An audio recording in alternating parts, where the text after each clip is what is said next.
Hello wonderful people, Connor Whitmore here again with another video for you, yes all of you, on the Nawtystep channel, and it's time for another edition of ranking your favourite ex-artist tracks, where I hop on, I take your 3 favourite tunes, all of you from a given producer, which I did a couple of weeks ago for this particular video, if you will remember, and I top them all up, and the ones that get the most votes I rank tier list style from S at the very top to F here at the very bottom. And for today's video, you've seen the title, we're going to be talking about the GOAT for many, the bass master, the bass supreme, one of the very best that this scene has ever seen, Mr. Ian Slider, aka Space Laces. 13 tracks that we're going to be talking about here in the main part of the video, all of which got at least 20 votes. The top one got 80, which I think you'll all agree is quite impressive, and that's how we're going to move through the video. The ones that got the most votes first, then going down in that order progressively over the course of the vid. Then after that, we're going to look at another 8 beyond the main 13 that we're going to talk about that also got quite a good number of votes, but not quite in that top band in terms of the ones that you guys chose. But yeah, going to rank them as well without talking about them quite as extensively. I think it is worth talking about for this particular video before we get going, and with this particular artist, that there are going to be tracks here that are ranked C and D, and I think within the grand context of bass music it is worth saying that these tracks would be A or B, quite frankly, but we're going to be talking about these tracks comparatively within Space Lace's discography. So, you know, some are better than others here, that is for sure, and that is how I'm going to be doing them, just comparing them in that way again within his catalogue of music and not within the context of, you know, bass music overall, because if I did that, then let's be honest, they'd all be at least a B or an A. So yeah, that is the rules, that's how we're going about this video. Pretty simple, should be good fun. Let's get to it. And first up here, garnering a massive, gargantuan 80 votes. 80 of you voted for this track. We have Phone Tap, which I would never have guessed would be the most voted track, but here we are. For what this track goes for what it's about, I think it has pretty much everything. For one, the imposing feel of his production, that really mechanical, industrial, but clean, chunky bass kind of sound, without being particularly explosive. I think that's what we know him for most, but keeps it quite contained and controlled, this track, for the most part. Amazing sampling from start to finish, whether it is the creepy vocals like, "I'm trying to use the phone," or very impressive, but I can do better. And then you've got the whole like birthday celebrations at the end, providing a bit of memery as well. Just the range of sampling here is fucking fantastic. 3 notably different drops, all maintaining the theme of the track incredibly well, and all packaged into 3 minutes. Just 3-minute cut that we get here, really efficiently put together and extremely colourful to go with that, and varied with the sound usage across the board from start to finish with this tune, and that technological feel just kind of woven through. I feel like it really reflects the artwork that we get here.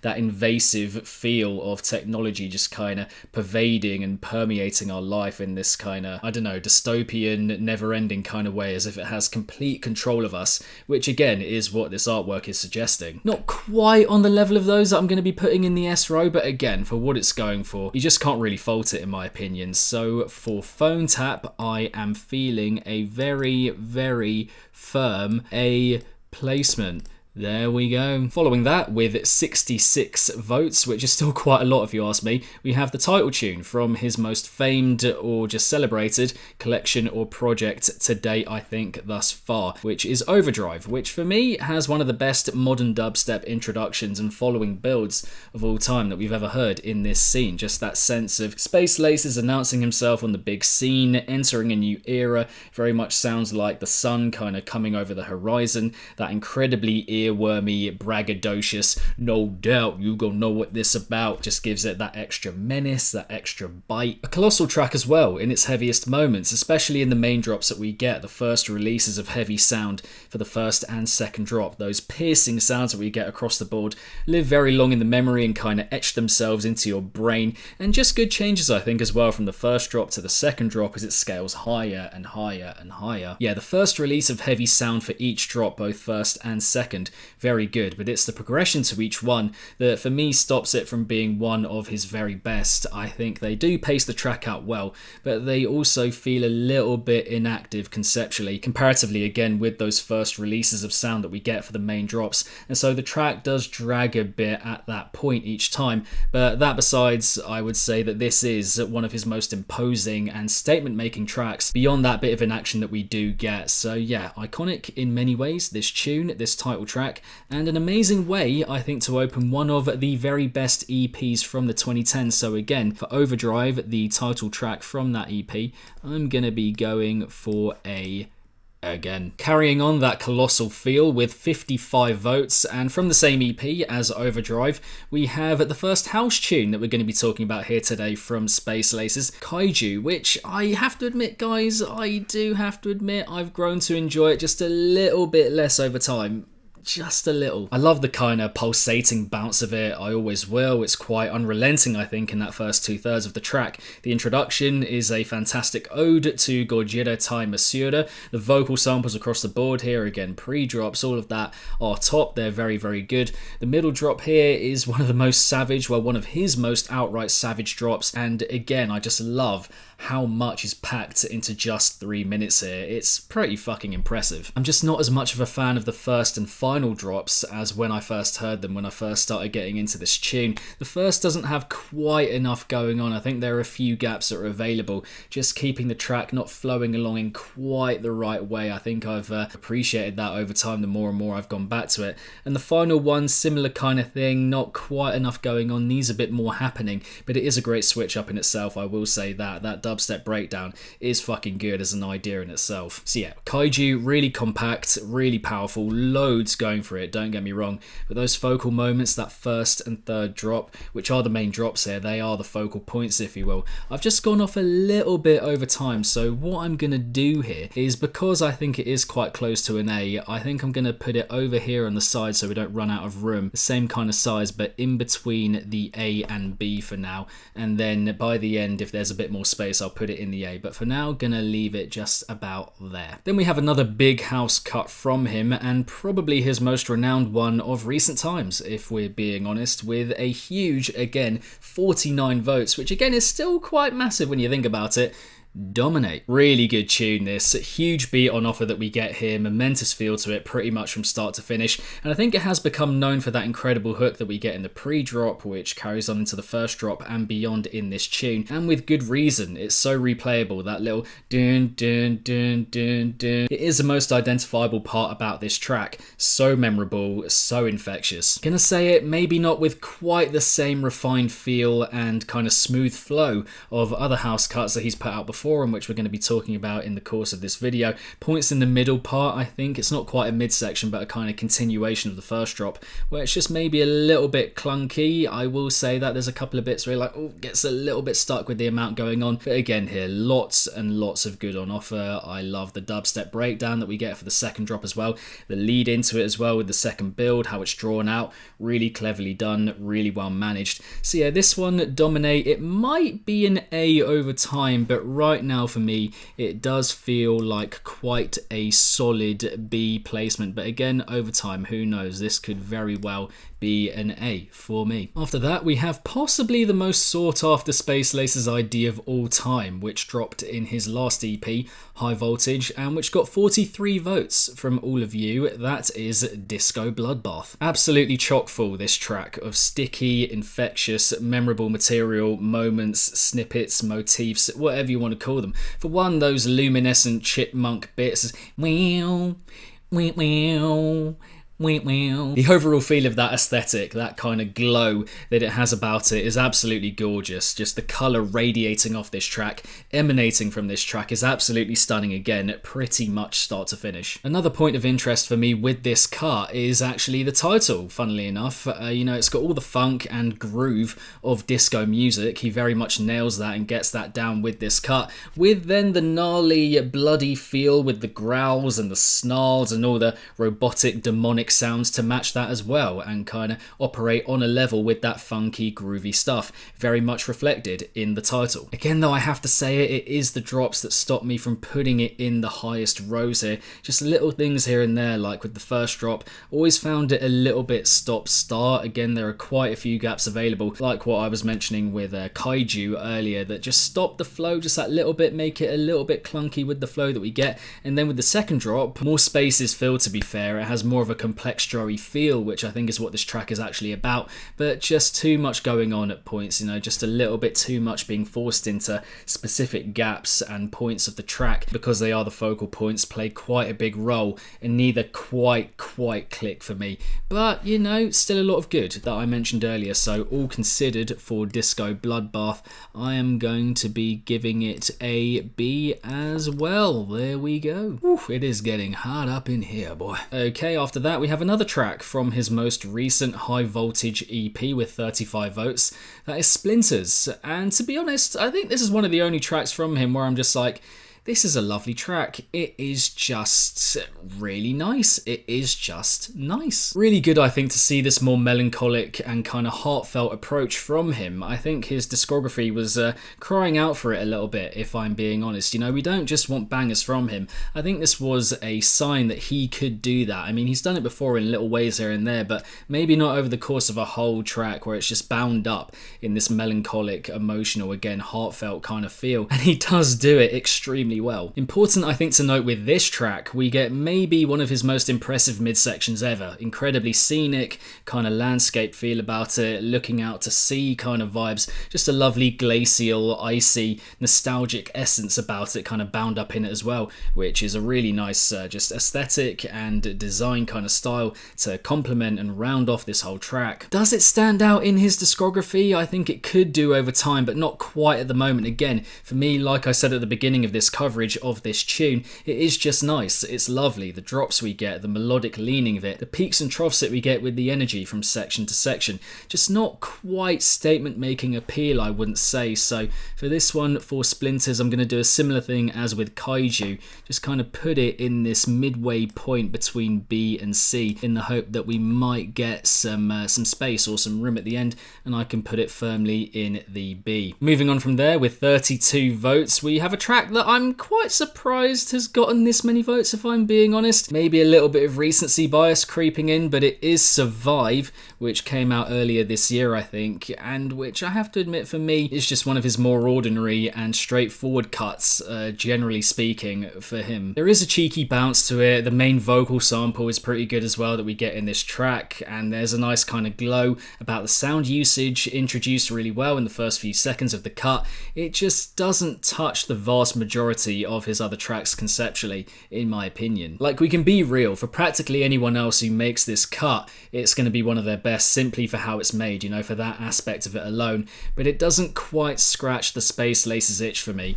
It's just alright, and so for that reason, Survive, which again, just quite surprised so many of you like it that much to be one of your top 3 from him. I'm afraid I'm going to have to put it in the D row, just there. Now, next up, people, we have a track that I'm so happy that you guys chose enough, with 31 votes for me to talk about it in this video. It is for me his pinnacle, Ian Slider, Space Laces' pinnacle, his zenith, and not only his most impressive track, but I think one of the most impressive tracks from the whole of the 2010s of that decade in bass music. It is, of course, Dungeons and Dragons. People in this scene, whether producers or listeners, consumers, whatever, talk about music theory quite a lot, and whether it's important when it comes to making this music in particular. And this track for me is a perfect example of how expert musicality can really elevate bass music and take it to kind of huge, gargantuan, seismic kind of levels, if you will, because the sense of story that we get here, the emotion bound up in this cut, and the journey that we get from start to finish,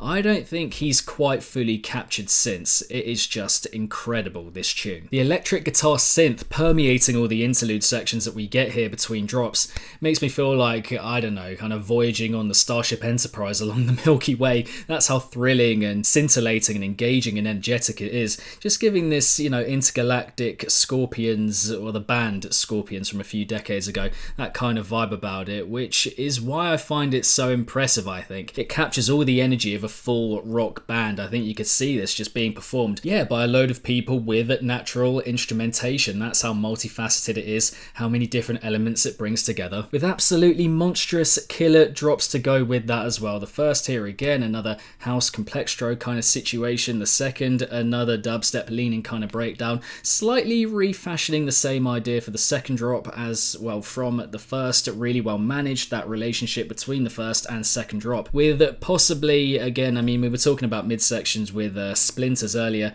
but gonna have to say it here, this is quite possibly the best bass midsection of all time to go with that heaviness as well. Just so grand, so majestic, but quite pained and emotional. Again, there's a bit of a heartache here that I don't think can be missed and can't be ignored in evaluating and kind of assessing this tune, and it just keeps on evolving and mutating, that midsection just scaling up and up and up and up. Even the final snippet that we get right at the end is a perfect snapshot way to round this track off. I mean, yeah, it's one that I could talk about forever. One of the best that I have ever heard in this scene. So powerful, so unforgiving and Thanos-like imposing, but at the same time very reflective and tear-jerky and really gets you in the feels. A masterpiece in a league of its own, and why nothing else can be placed here. It is a definite top 5 of all time for me in bass music, and probably a 3 if I'm being completely honest. I mean, that is where I placed it when I did my top tracks of the 2010s a few years ago.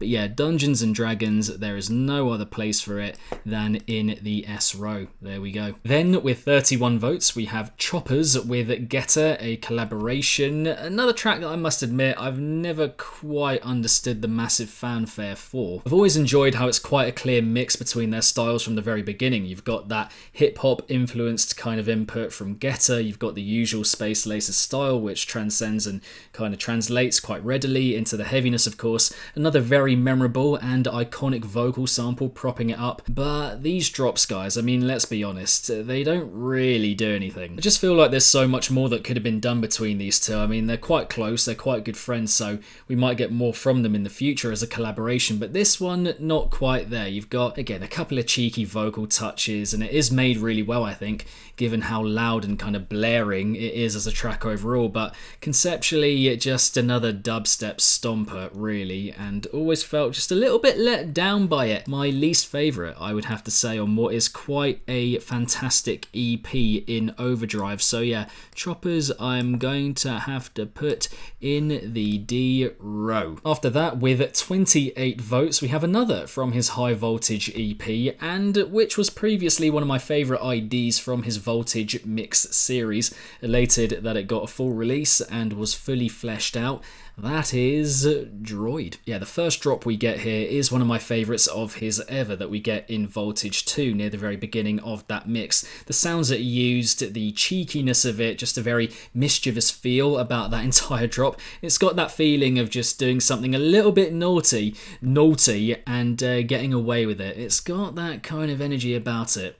I like it. The breakbeat breakdown that we get for the second drop as well, very cleverly done as a refashioning and just kind of recontextualizing of that first idea, like a worm kind of squeezing itself into any available space that it can find, you know, bobbling along like no other track of his, I think, in that really, again, very cheeky way. This track is incredibly cheeky and nifty and cutesy and devilish. I used to think it was maybe a little bit too short, especially in the introduction, and the fact that, you know, it kind of gets that over quite quickly, opening up the EP as well. I think it could have had a little bit more of an introduction, but now that I've heard it more, I think it does fit the explosive nature of that track and the EP High Voltage overall as well. So I think I'm gonna put it in B for now, but I imagine that it could become an A over time, again, as I go back to it, as I hear it more. But yeah, for now, that feels quite well placed, Droid, in the B row. There we go. 3 more to go here for the main section of this video, all of which got 20 votes each from all of you,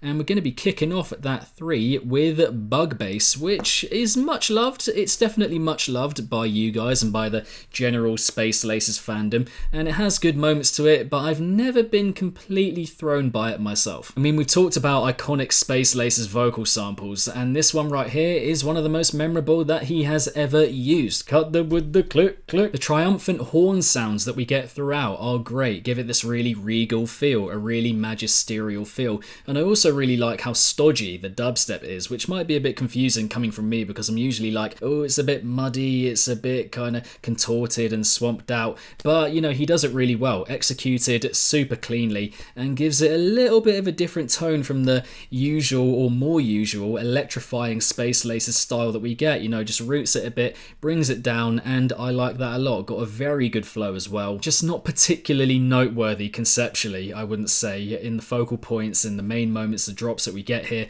Not that ear-catching in those parts. I think the best bit for me, actually, is the ending vocal snippet. Are you chocolate? Are you made of chocolate? It is decent, but I've never been compelled to go back to it repeatedly, I wouldn't say. So for bug bass, I am feeling the first C of this video. God, we got this far without having a C, but there we go for bug bass. And ultimately, another with 20 votes, and another cut that is widely celebrated, widely regarded, but which again I don't like quite as much as other people do, and which I find good but not quite great. That is Talk. Yet another very powerful introduction, that ravey stab kind of approach that has become legendary, I think, within the bass scene, within dubstep music, modern dubstep in particular. Very memorable vocal sample yet again to go with that to boot, and it's kind of the inverse of Overdrive. It comes from that EP as well, but it is the inverse of that title track in that the drop progressions are better than the initial releases that we get for both the first and second drop. When the first and second drops come in initially, I like the screeches, but conceptually the ideas there, they're quite straightforward, and it's in the progressions where a bit of a flow is established and a bounce, and there's a bit more of a dynamic with the heaviness each time.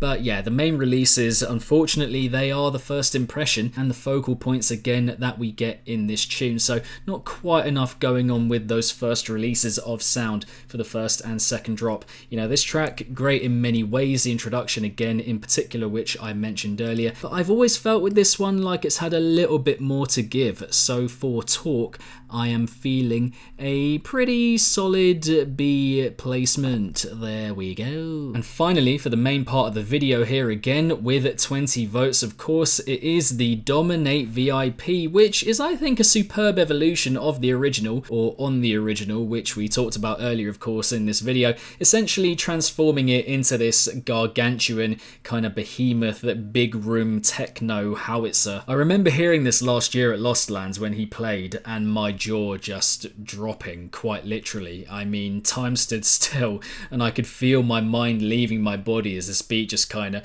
reverberated throughout it and kind of shook my skeleton. I was all over the place. One of the most well executed and well-rounded kicks that I've heard in a fair while in that first drop, and it keeps the important elements from the original, or of the original, really well also. I just think it's quite rare that you hear something that simple be that beastly and ferocious. I mean, the second drop, not quite as compelling, but I still understand it as a development or a progression from that first drop. And I mean, regardless, for the first drop alone, I think this Dominate VIP just has to place in the A row for me. That drop is just so fucking good. Okay, now just going to quickly go through a few that also got quite a few votes, but not quite enough from you all to place in that top band in the main part of this video. So first up, we're going to talk about Digital Gangster, which I am going to put in between the S and A. I think it's the closest one for me to Dungeons and Dragons. It's the closest one from him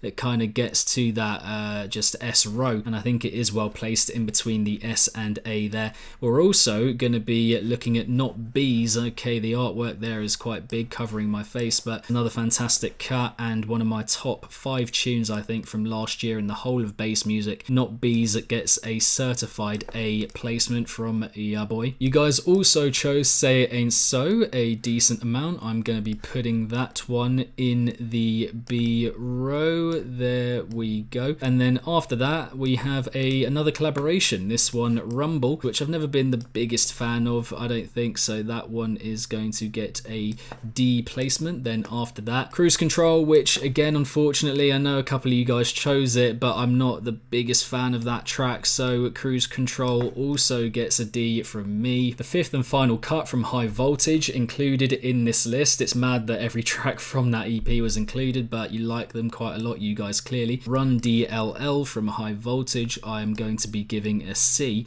and also going to be giving a C to Cheeseburger, another track from the Overdrive EP. Really liked the artwork from this one. Hadn't actually ever seen it before, but it's pretty cool. Go and check it out. And then finally, from this little mini list to round the video off, we have Door, which I'm going to do a little midway point thing again and put just between the C and D. There we go, guys. The ranking your favorite Space Laces tracks tier list in its full glory.